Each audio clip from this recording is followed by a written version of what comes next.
tanda-tanda runtuhnya rezim Zionis Israel.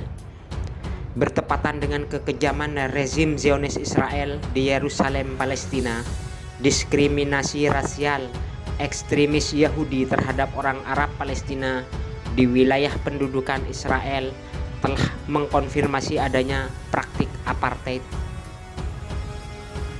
Media internasional dan kantor berita Israel bahkan mengakui adanya serangan-serangan kekerasan oleh ekstremis Yahudi terhadap orang Arab di kota Led, Asher, dan Haifa, serta pecahnya kerusuhan di jalanan pendudukan melawan rasisme. Bentrokan antara pendukung sayap kanan Israel dan minoritas Arab di wilayah pendudukan Palestina mendukung pemimpin Israel Reuven Rivlin untuk memperingatkan bahaya perang saudara.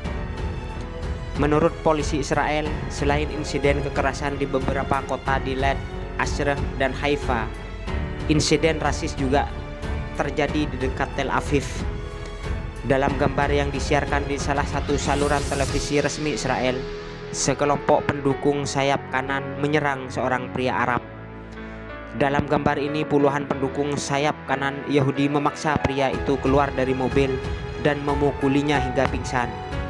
Pejabat rumah sakit Tel Aviv tanpa mengidentifikasi pria itu mengatakan dia terluka parah tetapi dalam kondisi stabil. Berita Time of Israel mengakui bahwa rezim Israel telah menyaksikan meledaknya kerusuhan dalam negeri terburuk dalam beberapa tahun terakhir antara orang Yahudi dan Arab. Menurut media, orang Yahudi sayap kanan turun ke jalan melawan minoritas Arab, memukuli orang Arab, membakar rumah, membobol toko, dan menembak seperti orang gila. Netanyahu mengatakan pemerintah akan mengirim pasukan ke jalan.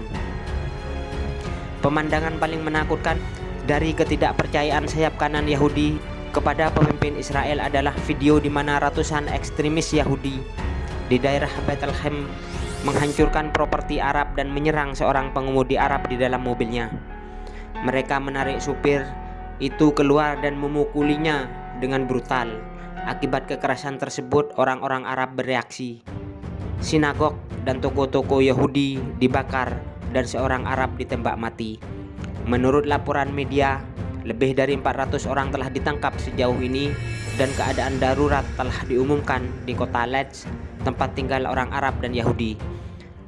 Tanpa mengutuk kekerasan ekstremis Yahudi, pejabat Israel meminta para pemimpin agama dan sosial Arab untuk bersaudara dan mendesak orang Arab untuk bersuara dan mendesak orang Arab hidup berdampingan dengan Yahudi.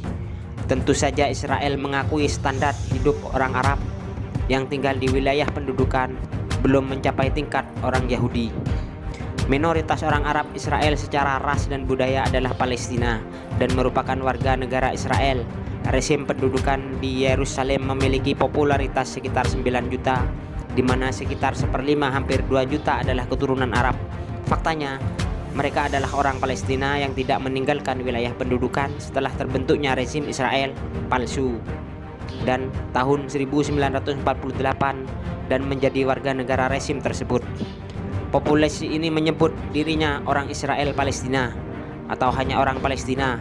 Orang Arab Israel sebagian besar Muslim dan telah didiskriminasi selama beberapa dekade. Beberapa organisasi hak asasi manusia juga mengakui diskriminasi terhadap kelompok warga ini. Amnesty International percaya bahwa rezim Israel telah melakukan diskriminasi institusional terhadap warga Palestina yang tinggal di negara tersebut.